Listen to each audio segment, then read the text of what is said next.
नमस्कार साहित्य प्रेमियों, स्वागत है आपका अपने YouTube चैनल माइलस्टोन एक्सप्रेशन पर। कहानी हर दिन एक नया एहसास छोड़कर जाती है और आज भी वैसा ही होने वाला है। तो आइए सुनते हैं। दीवार में एक खिड़की रहती थी। रघुवर प्रसाद सोकर उठे तो वो भूल गए थे कि आज कौन सा दिन था। 7 दिनों के सप्ताह में एक आध दिन कौन सा दिन हो जाता था। यह कौन सा दिन कभी थोड़ा कभी पूरा बीत जाता था, बिना दिन का पता चले कि मंगलवार है या बृहस्पति काम हो जाता था। यद्यपि यह कौन सा दिन किसी भी दिन जैसा था, पर आज का दिन था। इस कौन से दिन की आज की सुबह थी। कौन से दिन के आज के पेड़ थे, पर आज के पेड़ वही पेड़ थे। सब कुछ वही था और दिन मालूम नहीं था। खिड़की से जो हवा उन्हें लगी थी वह किसी न किसी छोर से चली होगी। तब भी हवा की एक अंदरूनी लहर का झोंका रघुवर प्रसाद को लगा। रघुवर प्रसाद हवा के स्पर्श से उठ गए। हवा ने झकझोर कर स्पर्श किया था। महाविद्यालय जाते समय रघुवर प्रसाद खिन्न थे। हाथी के आने के समय के समीप आते जाने का कारण उनकी खिन्नता बढ़ रही थी। उनका मन हाथी से जाने का नहीं था, मगर उन्हें कोई खबर देता कि आज हाथी नहीं आएगा तो वे छुटकारा पा जाते। अपने मन से किसी एक टेम्पो पर अच्छी जगह देखकर बैठ जाते। अभी तक हाथी नहीं आया, रघुवर प्रसाद ने कहा। अभी तो समय है, थोड़ी देर देख लो, सोनसी ने कहा। मैं टेम्पो से चला जाता हूं। भात बन गया है, खा कर जाना, तब तक हाथी आ जाएगा। नहीं, मुझे भूख नहीं है। रघुवर प्रसाद को सचमुच भूख नहीं थी, तब भी वे थोड़ा भात खा सकते थे। वे घर से निकल जाना चाहते थे। हाथी आ जाएगा तो क्या मैं हाथी से खाना लेकर आ जाऊंगी? सोनसी ने जा रहे रघुवर प्रसाद से पूछा। भूख लगेगी तो मैं वहां गांव में टोकनी वाली से चना लेकर खा लूंगा, रघुवर प्रसाद ने कहा। परंतु सोनसी ने सुना, भूख तो लगेगी, भात लेकर आओगी तो मैं वहां खा लूंगा। टेम्पो के लिए जब खड़े हुए तो 4 ताड़ के पेड़ों को उन्होंने देखा। प्रतीक्षा के धैर्य के पेड़ की तरह ताड़ थे। अंकुरित बीज से एक पहली जड़ निकली होगी, जड़ जमी होगी। तब से अब तक एक ऐसा पेड़, कल बाद तक का भी ऐसा पेड़ होगा। इन 4 ताड़ के पेड़ों को देखते हुए रघुवर प्रसाद हाथी की प्रतीक्षा नहीं कर रहे थे। पहले की तरह हाथी का आते हुए दिखने का एक स्थायी जैसा दृश्य अभी तक नहीं दिख रहा था। वह दृश्य हाथी का इंतजार कर रहा था कि हाथी आए तो वह आते हुए दहाती के दृश्य के रूप में दिखे। रघुवर प्रसाद जल्दी निकल आए थे।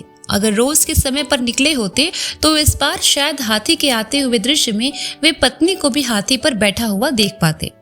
उनको एक खाली टेम्पो मिल गया था। सोनसी ने हाथी के चिंघाड़ने की आवाज सुनी। दरवाजा खोलकर उसने देखा, हाथी खड़ा था।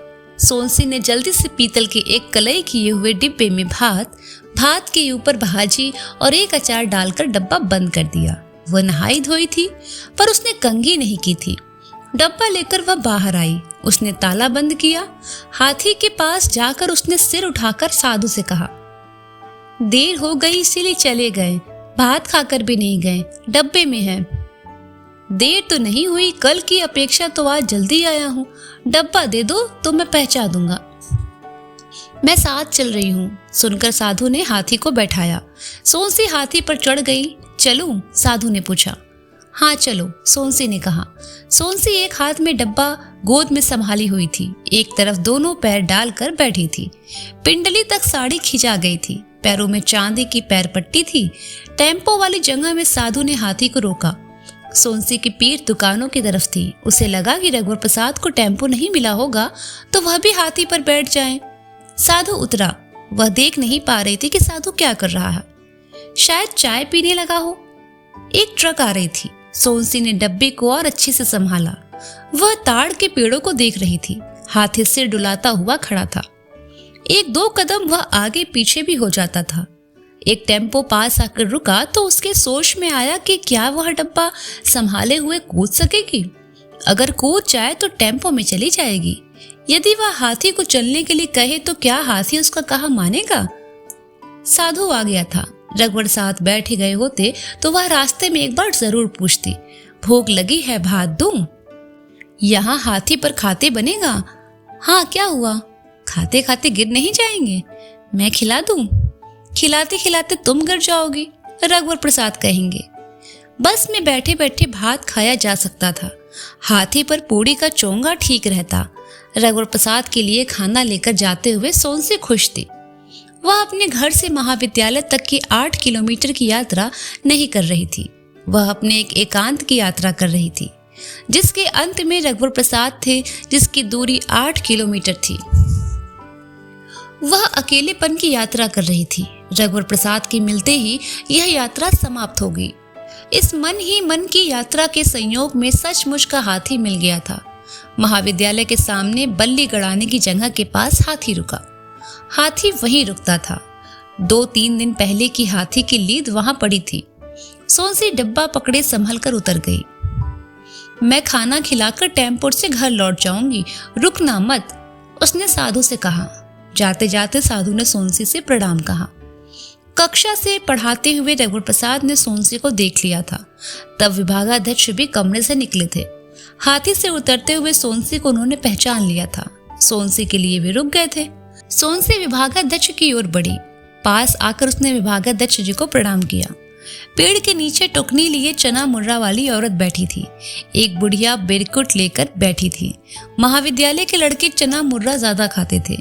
प्राथमिक शाला के बच्चे बिरकुट लेते थे। सोनसी ने सोचा वह खाना नहीं लाती तो रघुवर प्रसाद चाय आने का चना मुर्रा लेते और हैंडपंप से पानी पीते। क्या बात है? विभागाध्यक्ष जी ने पूछा। खाना खाकर नहीं आए थे सर। क्यों, झगड़ा हो गया था? खाना बना नहीं था, देर हो गई थी। झगड़ा क्यों होगा कि आश्चर्य से सोनसी ने विभागाध्यक्ष जी से कहा।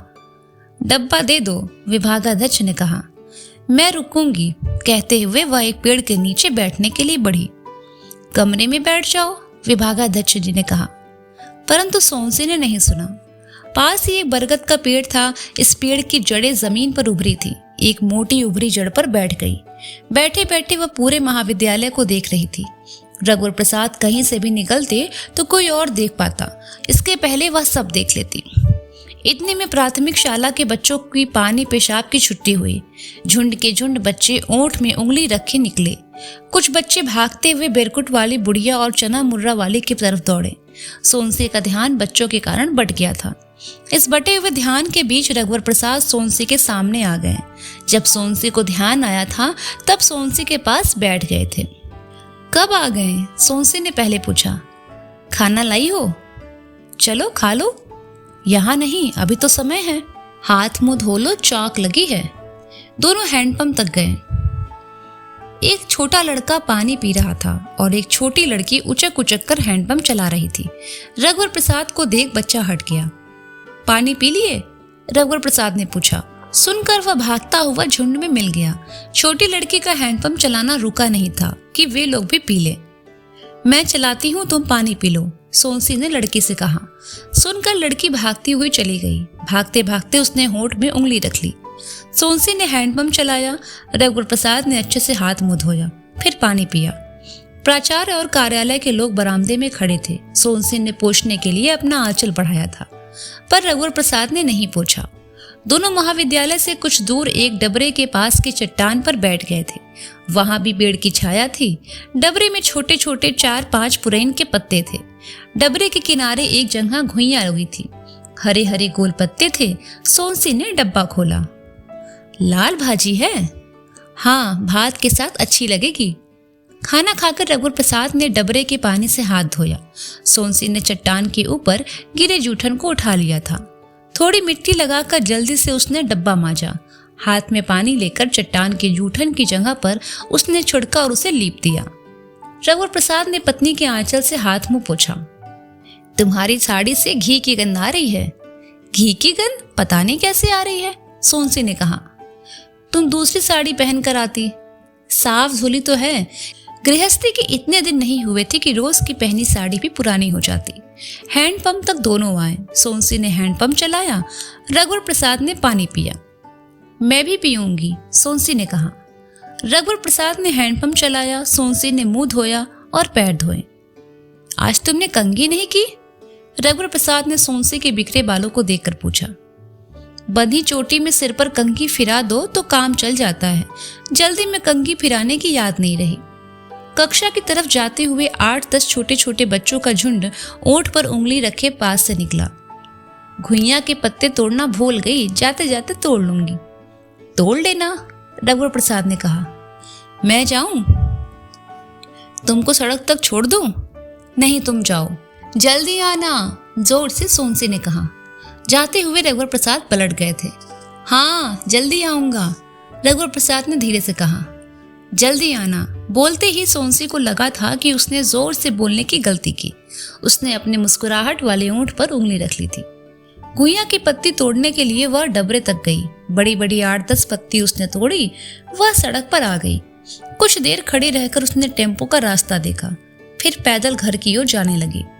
विभागाध्यक्ष ने रघुवर प्रसाद से कहा, आपकी पत्नी चली गई? जी सर। क्या खाएं? भात और लाल भाजी। क्या वह हाथी से लौट गई? नहीं सर, हाथी शाम को लौटेगा, वह टेम्पो से चली जाएगी। अब तक तो टेम्पो मिल भी गया होगा। न मिला हो, तुम अभी जाओगे तो रास्ते पर खड़ी वहीं मिल जाएगी। नहीं सर, टेम्पो देखते हुए घर की तरफ चली गई होगी। साइकिल से जाओगे तो मिल जाएगी।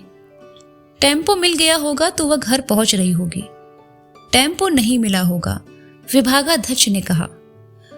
अभी 3री वर्ष की क्लास बाकी है, मैं पढ़ा दूंगा, तुम अपनी पत्नी को घर छोड़ दो रघुवर प्रसाद, विभागाध्यक्ष ने जोर देकर कहा। जी सर।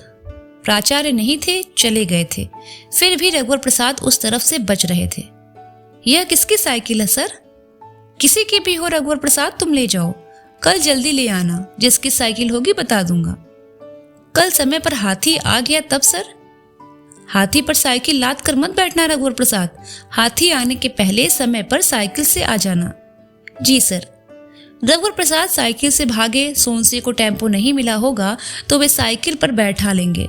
घर पहुंच गई होगी तो वो भी घर पहुंच जाएंगे। सोनसी आगे निकल गई थी। रघुवर प्रसाद तेज साइकिल चला रहे थे। उन्हें लगा कि कुछ दूर आगे सोनसी जा रही थी। तेज हवा चल रही थी। साड़ी के फड़फड़ाने से आकृति में पहचान नहीं बन रही थी। इतने में आगे के आधे आकाश में काला बादल छा गया। रघुवर प्रसाद खिली धूप में साइकिल चला रहे थे। उन्हें पहले बादल की छाया तक पहुंचना था। वे कुछ पास पहुंचे होंगे। शायद सोनसी थी। बादलों के बीच थोड़ी सी चमकदार धूप निकली रहती है, उसी तरह बदली में सड़क पर जाती हुई सोनसी के इर्द गिर्द भर चमकदार धूप का उजाला दिख रहा था। सोनसी रुको, रघुवर प्रसाद ने जोर से आवाज दी। सोनसी पलटी व धूप में जगमग खड़ी थी। धूप भी ठहर गई थी। हाफते से रघुवर प्रसाद साइकिल से उतरे और साथ साथ चलने लगे। बहुत तेज चलती हो, रघुवर प्रसाद ने कहा। नहीं तो तुम क्यों आ गए? विभागाध्यक्ष ने छुट्टी दे दी। क्यों? तुमको छोड़ने के लिए। साइकिल भी दी ताकि मैं तुमको पा सकूं। चलो साइकिल पर बैठ जाओ, कैरियर की तरफ इशारा करते हुए रघुवर प्रसाद ने कहा। मैं पीछे कैरियर में नहीं बैठ सकती। घुइयां की पत्तियां बाएं हाथ में पकड़ी वह साइकिल के सामने बैठ गई। रघुवर प्रसाद आराम से साइकिल चला रहे थे। घर अभी दूर था। आजू बाजू खेत थे जिनमें धान लगे थे। सोनसी के बालों के कारण रघुवर प्रसाद की नाक में जोर की सुरसुरी हुई और छींक आ गई। छींक आने से साइकिल डगमगा गई थी। क्या हुआ? सोनसी ने पूछा। तुम्हारे बालों से नाक में सुरसुरी हुई और छींक आ गई। सोनसी ने दाहिने हाथ से सिर पर पल्लू रख लिया कि बाल ढक जाए। अब ठीक है? छींक आने से अच्छा लगा था, एक बार और आ जाती तो ठीक था। एक हाथ से रघुवर प्रसाद ने सोनसी के पल्लू को नीचे किया। सोनसी के बालों से रघुवर प्रसाद की नाक में फिर सुरसुरी होने लगी। अब की बार वे बहुत जोर से छींके। साइकिल जोर से डगमगाई। वे लंबे थे इसलिए पैर से साइकिल संभल गई। अभी गिर जाते, सिर को ढांकते हुए सोनसी ने कहा। कैसे गिर जाते? रघुवर प्रसाद ने कहा। महाविद्यालय के छूटने के समय साधु रघुवर प्रसाद को लेने आया था। महाविद्यालय की छुट्टी हुई पर रघुवर प्रसाद नहीं दिखे। रघुवर प्रसाद महाविद्यालय तो आए थे, क्या जल्दी लौट गए? विभागाध्यक्ष हाथी की तरफ आ रहे थे। हाथी के इर्द गिर्द कुछ विद्यार्थी रोज की तरह इकट्ठा हो गए थे। विभागाध्यक्ष विद्यार्थियों को हाथी से दूर रहने के लिए कह रहे थे। प्राथमिक शाला की छुट्टी पहले हो जाती थी, नहीं तो भीड़ बढ़ जाती। रघुवर प्रसाद तो चले गए, विभागाध्यक्ष ने साधु से कहा। टेम्पो से गए? नहीं, साइकिल से गए। मैं तो समय पर आया था, उदास होकर साधु ने कहा। कल भी साइकिल से आएंगे, विभागाध्यक्ष ने कहा। क्या उन्होंने साइकिल खरीद ली?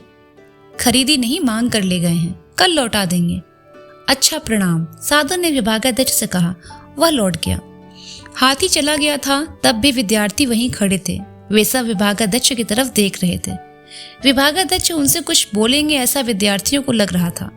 विभागाध्यक्ष ने विद्यार्थियों को अपनी तरफ उन्मुख खड़े देखा तो उनका मन हो रहा था कि वे कहें, विद्यार्थियों, रघुवर प्रसाद का अजीब चक्कर है। उनको नियम से एक हाथी लेने आता जाता है। उनके कमरे की खिड़की से एक रास्ता जाता है। वहां एक सुंदर नदी बहती है। जो लोग वहां जाना चाहें जरूर जाएं। तुम लोग घर जाओ। परंतु विभागाध्यक्ष जी ने कहा,